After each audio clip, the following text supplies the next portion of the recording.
அகத்திரையில் என்னோடு இணைந்திருக்கும் அன்புள்ளங்கள் அனைவருக்கும் முகமன்களும் வாழ்த்துக்களும். 15 காப்பியங்களை இதுவரை தமிழுக்கு தந்திருக்கக்கூடிய ஒரு மிகப்பெரிய கவிஞர் காப்பிய கோ ஜின்னா ஷர்ஃபுதீன் அவர்களோடு தான் உரையாட இருக்கிறோம்.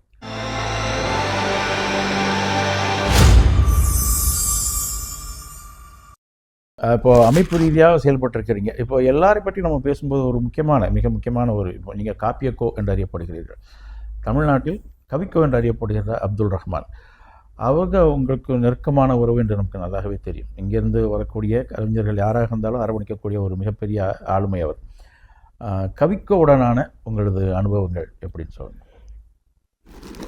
கவிக்கோடு அனுபவம் என்ற போது அது வாழ்க்கையிலே மறக்க முடியாத ஒரு அனுபவம்.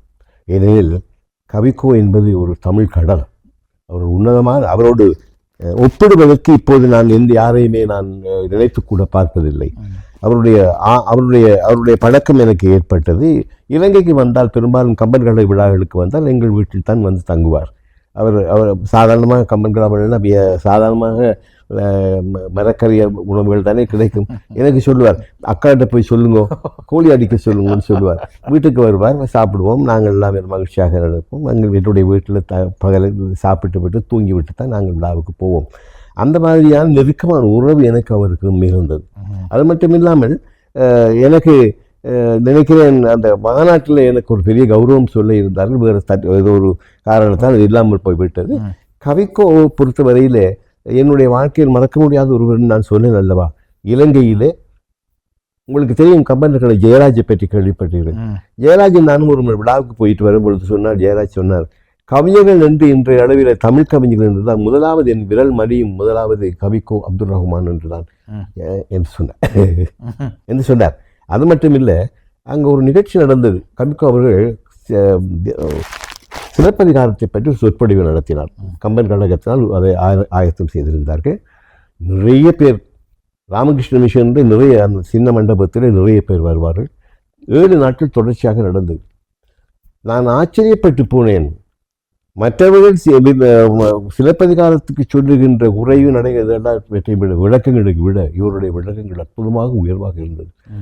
இன்றைய உங்களுக்கு தெரியும், யாழ்ப்பாணத்தில் முதலமைச்சராக இருந்த விக்னேஸ்வரன் அவர்களை கேள்விப்பட்டிருப்பீர்கள். விக்னேஸ்வரன் தினமும் அவர் நீதிபதி தினமும் அந்த நிகழ்வுக்கு வருவார். நானும் அந்த நிகழ்வுக்கு போவேன். இன்னும் அதிகமான பேர் வெளியிலே நின்று அதனை ரசிக்கும் அளவுக்கு அவருடைய சொற்பொழிவு அமைந்திருந்தது.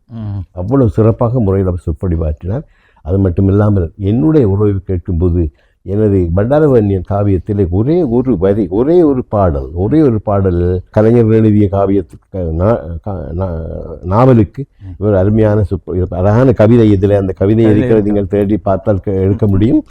மிக அந்த ஆளுமை, அதாவது அந்த ஒற்று சீயுடுக்குள் எந்த அளவுக்கு அவர் என்னை சொல்லியிருக்கிறார் என்பது அதில் புரியும். அது மட்டுமல்ல, எப்போதுமே போகும் இடமெல்லாம் அவருடைய வீட்டுக்கு நான் போயிருக்கிறேன். அவருடைய நூல்களை எனக்கு பரிசாக தந்திருக்கிறார். கவிக்கோ பற்றி ஒரு முக்கியமான செய்தியை நான் சொல்ல வேண்டும். நான் சொல்லாத ஒரு தகவல், 2 முறை உலக இஸ்லாமிய இலக்கிய மாநாடுகளில் என்னுடைய அமைப்புக்குழுவின் தலைவராக என்னுடைய தலைமையில் இலங்கையில் நடந்தது. 2 மாநாடுகள் நடந்தது. 1916 ஒன்று, அதுக்கு முதல் 2002 ஒரு முறை மாநாடு நடந்தது. அதில் முதலாவது மாநாட்டுக்கு மனதுக்கு ஒரு கவிதையை நாங்கள் கவிக்கோ அவர்களிடம் கேட்டிருந்தோம். அவர்கள் எனக்கு ஒரு கவிதையை அனுப்பியிருந்தார்கள்.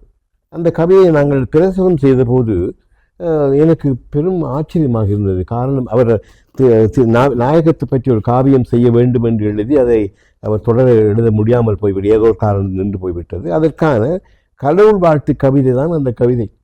அந்த கவிதையை நான் படித்த பின்னால் நான் உணர்ச்சி வசப்பட்டு போனேன்.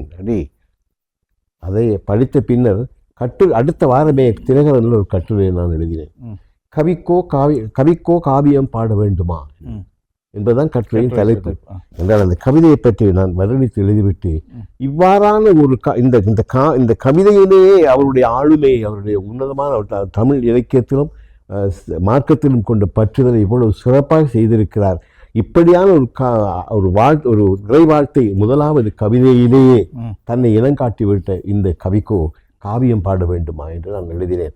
அது கட்டுரை தினகரன் பத்திரிகை இலங்கையிலே வெளிவந்தது. அதை கேள்விப்பட்ட கவிக்கோ பின்னிட்ட காலத்தில் அந்த கவிதையை எனக்கு அனுப்பி வையுங்கள் என்று சொன்னார். என்னுடைய கைவசம் அந்த கவிதை இருக்கவில்லை, ஆனால் தேடினால் இப்போது பெற முடியும். அந்த அளவுக்கு இலங்கையிலே கவிக்கோ என்றால் எல்லோருமே, அதாவது இலக்கிய உலகம் அவரை மறக்க மாட்டாது. அந்த அளவுக்கு ஒரு அனுபவம், ஒரு பெரிய மனிதர், நமக்கு கிடைத்த ஒரு பெரிய சொத்து அவர். ரொம்ப நன்றி. ஒரு நீண்ட உரையாடலுக்கு உண்டான உங்களுக்கு இப்போ துபாயில் உங்கள் மகனோடும் பேரப்பிள்ளைகளோடும் நேரம் செலவழிக்கக்கூடிய அந்த நேரத்தில் எனக்கு நேரம் ஒதுக்குனதுக்கு மிக்க நன்றி. உங்கள் குடும்ப பின்னணி பற்றி சொல்லுங்கள். நீங்கள் அடிப்படையில் ஒரு மருத்துவர், உங்கள் துணைவார் எனக்கு தெரியும், என் தந்தையாருக்கு சகோதரி, அதனால் ஒரு மகிழ்ச்சியான ஒரு உறவு அதுவும் இருக்குது. அது இல்லாமல் உங்களுடைய குடும்ப பின்னணி என்ன? இப்போது உங்கள் மகன் இங்கே துபாயில் இருக்கிறீங்க, வேறொரு மகன் இங்கே இருக்கிறார், வேறு ஐரோப்பாவில் இருக்கிறார், இன்னொருவர் கட்டாரில் இருக்கிறார். அதனால் உங்கள் குடும்ப பின்னணியை பற்றி சொல்லுங்கள். முதல் என்னுடைய தகப்பனாரை பற்றி பேச வேண்டும். என்னுடைய தகப்பனார் புலவர் மணி ஆமுஷ் ஷரீஃபுதீன் அபிஷேக். அவர் ஒரு பெரும்புலவர், இலங்கையிலே பெயர் பெற்ற புலவர். அது மட்டுமில்லை, புதுகுஷாம் என்ற ஒரு காவியம், உங்களுடைய நெய்னார் முகமது ஆலிம் எழுதிய காயற்பட்டவர் எழுதிய புதுகுஷாம் என்ற காவியம் உரை எழுதியது என் தந்தையாரும் என்னுடைய தந்தையாரின் நண்பனான அப்துல் காதர் என்று ஜேஎம் அப்துல் காதர் அவர்களும் எழுதினார்கள். என் தந்தையார் புதுகுஷாம் பாடசாலை மாணவர்களுக்கான ஒரு நூலாகவும் புதுகுஷாம் அந்த காலத்தில் இருந்தால் அதுக்கு உரைநடையை என் தந்தையார் தான் எழுதினார்கள். என் தந்தையார் அது மட்டுமல்ல, எனக்கு தமிழ் கற்று தந்த என்னுடைய குருவும் என் தந்தையார் தான். என் தந்தையார் இல்லை என்றால் நான் இப்போது இலக்கியவாதியாக வந்திருக்க மாட்டேன்.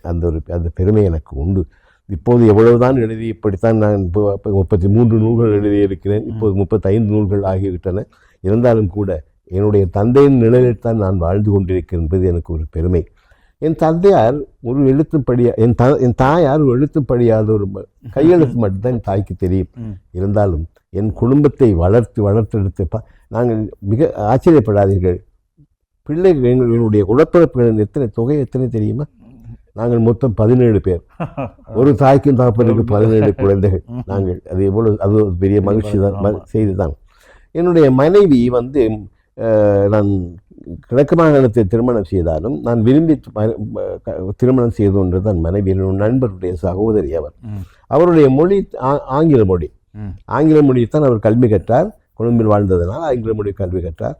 என்னுடைய கவிதைகளின் முதல் ரசிகை என்னுடைய மனைவி தான். என்னுடைய வளர்ச்சியின் படியே என்னுடைய மனைவி என்று சொன்னால் அதுக்கு நான் அது பொய்யே சந்தேகமே இல்லை. என்னுடைய குடும்பத்தின் வளர்ச்சி, என்னுடைய பிள்ளைகளின் வளர்ச்சி அத்தனையுமே என் மனைவியின் கையில் தான். நான் எந்த விதத்திலும் குடும்பத்தின் வளர்ச்சியில் உழைத்து கொடுக்கிற மட்டுமனாகவே நான் இருந்தேன், கவிதை எழுதி கொண்டிருந்தேன். ஆனால் குடும்ப சுமையை சுமந்தது என் மனைவி தான். அதனால் தான் என்னால் ஒரு கவிஞனாக இன்று நிலைத்திருக்க முடிகிறது. அது மனைவியை பற்றி, இது மனைவி புகழ் அல்ல, சத்தியத்தை பேசுகிறேன். என்னுடைய 4 குழந்தைகள், 5 குழந்தைகள் பிறந்தார்கள். ஒரு குழந்தை இளமையிலேயே இறந்து போய்விட்டார். முதலாவது மகன் உங்களுக்கு தெரிந்தவர், அவருடைய வீட்டில் இப்போது நாங்கள் இருக்கிறோம். அவர் துபாயில் மிக 30 வருடமாக இங்கே இருக்கிறார். ஒரு வங்கியில் வேலை செய்து கொண்டிருக்கிறார். இரண்டாவது மகன் இந்த ஐடியோடு சம்பந்தப்பட்டவர். இப்போ சுலோக்கியாவில் அவர் ஆஸ்திரியாவில் தான் வாழ்ந்து கொண்டிருக்க. அவருடைய மனைவி ஒரு டாக்டர். அவர் அங்கு இருக்கிறார். அவர் தொழில் செய்வது ஸ்லோவாக்கியாவில் தொழில் செய்கிறார். மற்றது என்னுடைய மூத்த மருமகள் ஒரு பட்டதாரி, அவர் விஞ்ஞான பட்டதாரியாக இருக்கிறார். அதுக்கு அடுத்து என்னுடைய மகள் ஷாமிலாவை உங்களுக்கு தெரியும். உங்களுடைய இங்கே உள்ள அரபிய நாட்டில் உள்ளவர்களுக்கெல்லாம் என்னுடைய மகளை தெரியும். அவர் இலங்கையிலே ஒரு லீடிங் ஸ்கூல், ஒரு விதான பாடசாலையில் ஒரு ஆசிரியராக இருந்தவர். திருமணத்துக்கு பின் அவருடைய கணவன் துபாயிலே ஒரு வங்கியில் வேலை செய்த நேரத்தில் என் மகளும் இங்கே வாழ்ந்து அதுக்கு பின்னர் இப்போது கட்டாரில் வாழுகிறார்கள். மற்றொரு மகன், இப்போது கடைசி மகன் லண்டனில் வாழ்கிறார். அவருடைய மனைவி ஒரு ஆசிரியை, அவர் வாழ்கிறார். என்னுடைய இரண்டாவதுடைய மகனுடைய மனைவி ஒரு மருத்துவர், அவர் வியன்னாவில் இருக்கிறார். இப்பொழுது பேரப்பிள்ளைகளும் இன்ஷா அல்லாஹ் ஒரு நல்ல நிலைமைக்கு மெல்ல மெல்ல வந்து கொண்டிருக்கிறார்கள். முதலாவது பேரப்பிள்ளை ஒரு கெமிக்கல் இன்ஜினியராக கட்டாரில் வேலை செய்து கொண்டிருக்கிறார். 22 வயசிலேயே ஒரு நல்ல தொழில் செய்கின்ற அளவுக்கு அங்கே மிகச் சிறப்பான முறையில் அவர்கள் தொழில் செய்து நன்றாக இருக்கிறார். அதில் அவருடைய சகோதரர் வெளிநாட்டில் ஒரு இடத்துல ஒரு மருத்துவம் படித்து கொண்டிருக்கிறார். மற்ற பிள்ளைகளெல்லாம் சின்னவர்கள் தான். மகிழ்ச்சியாக வாழ்கிறேன். எந்த குறையும் இல்லாமல். இதுவரை காலத்தில் என்னுடைய 82 வயதாகிறது. எல்லாம் ஒரு பெரும் பாக்கியம் என்னவென்றால் அல்லாஹ் எனக்கு எல்லா பாக்கியத்தையும் தந்திருக்கிறார். அதாவது என்னுடைய குரு சொல்லுவார், என்னுடைய சிவஞானம் குரு சொல்லுவார், ஒரு மனிதனுக்கு முதலாவது இறைவனின் நல்ல பாக்கியம் இருக்க அவருடைய இது கிடைக்க வேண்டும், அருள் இருக்க வேண்டும், ஒரு நல்ல மனைவி கிடைக்க வேண்டும், ஒரு நல்ல தொழில் கிடைக்க வேண்டும், கை நிறைய உழைப்பு இருக்க வேண்டும், மகளுக்கு ஒரு மருமகன் நல்ல மருமகன் கிடைக்க வேண்டும் என்று சொன்னார்கள். இவைகள் அத்தனையும் நான் பெற்றிருக்கிறேன். அல்லாஹ்வுக்கு நான் எந்தவித இதை பெருமையாக சொல்லவில்லை. இறைவன் எனக்கு தந்த அருளாக நினைத்த மகிழ்ச்சி அடைகிறேன். எல்லா வசதியும் பெற்றவனாக வாழ்கிறேன். எங்கள் மரபை இன்னமும் கற்றுத்தருகிறவராக இருக்கிறீர்கள். நிறைய காப்பியங்கள் எழுதி கொண்டிருக்கிறீர்கள். 80 அகவைக்கு பின்னும் கூட இன்னமும் நினைவாற்றலோடு பல விஷயங்களை உங்களால் நினைவுக்கு கொண்டு வந்து சொல்ல முடிகிறது. உங்களோடு உரையாட முடிந்தது ஒரு மிகப்பெரிய பாக்கியமாக கருதுகிறேன். என் தந்தையினுடைய நெருங்கிய நண்பர் என்ற வகையிலும் இது எனக்கு கூடுதல் மகிழ்ச்சியாக இருக்கிறது. இன்னும் நீங்கள் என் தந்தையார் சொல்வது போல நீங்கள் ஒரு செஞ்சுரி அடித்து எங்களுக்கெல்லாம் ஒரு ஒரு முன்னுதாரணமாக எப்பொழுதும் இருக்க வேண்டும். அப்போதும் உங்களுடைய 100ஆண்டு விழாவை கொண்டாடக்கூடிய வாய்ப்பை இறைவன் எங்களுக்கு தர வேண்டும். அதற்குண்டான வாழ்த்துக்களையும் பிரார்த்தனைகளையும் எங்களுக்கு சார்பாகவும் இங்கே அமீரத்தில் இருக்கக்கூடிய எழுத்தாளர்கள் வாசகர் சார்பாகவும் தெரிவித்துக் கொள்கிறேன். உங்களுடைய நீண்ட நேரத்தை எங்களுக்காக தந்ததற்காக நன்றி. இன்றைய இந்த நிகழ்விலே நான் மிகவும் மகிழ்ச்சியும் சந்தோஷம் அடைகிறேன். காரணம் என்னவென்றால் இவ்வாறான பேட்டிகளை நான் நிறைய செய்திருக்கிறேன். வானொலிக்கும் தொலைக்காட்சிக்கும் பத்திரிகைகளுக்கெல்லாம் செய்திருக்கிறேன். இன்றைய நிகழ்வு எனக்கு மிகவும் மன நிறைவை தருவதாக இருக்கிறது. ஆவணப்படுத்த வேண்டிய நிச்சயமாக ஆவணப்படுத்த வேண்டிய நீங்கள் நிறைய செஞ்சுருக்கிறீங்க. அது பொதுவாக பெரிய சிரமமான விஷயம் என்னவென்றால் ஒரு காலகட்டத்தில் இதெல்லாம் ஆவணப்படுத்துவதற்கு உண்டான வாய்ப்பு இல்லாமல் இருந்தது. இப்போது சிக்கல் என்னவென்றால் தகுதி உள்ளவர்கள் வாழ்ந்த காலத்தில் இது போன்ற ஒரு சூழல் அவர்களுக்கு அமையவில்லை. அவர்கள் செய்த பணிகளை எல்லாம் ஆவணப்படுத்துவதற்கான வாய்ப்புகள் கிடைக்கவில்லை. இப்போது அதுக்குண்டான வாய்ப்பு கிடைக்கும்போது அவர்கள் வயதானவர்களாக இருக்க அதையெல்லாம் ஆவணப்படுத்த வேண்டிய ஒரு கட்டாயம் இருக்கிறது என்று எனக்கு தோன்றியதால் தான் இந்த உரையாடலுக்கு உங்களை அழைத்து நீங்கள் வந்ததில் ரொம்ப மிகுந்த மகிழ்ச்சி. நன்றி. மிக மகிழ்ச்சி, சந்தோஷம். நீங்களும் உங்களுடைய தந்தை எனக்கு நண்பர் போல அவர் எவ்வளவு பிரபலமாக இலங்கையில் இருந்தார் என்பது எனக்கு நன்றாகவே தெரியும். நீங்களும் துபாயில் எவ்வளவு பிரபலமாக இருக்கிறீர்கள் என்பதும் எனக்கு தெரியும். தந்தை வழியிலே நீங்கள் ஒரு பெயர் பெற்று ஒரு சிறந்த ஒரு படைப்பிலக்கியவாதியாகவும் ஒரு சிறந்த கலைஞனாகவும் வாழ வேண்டும் என்று என்னுடைய நெஞ்சார நான் வாழ்த்துகிறேன். நன்றி.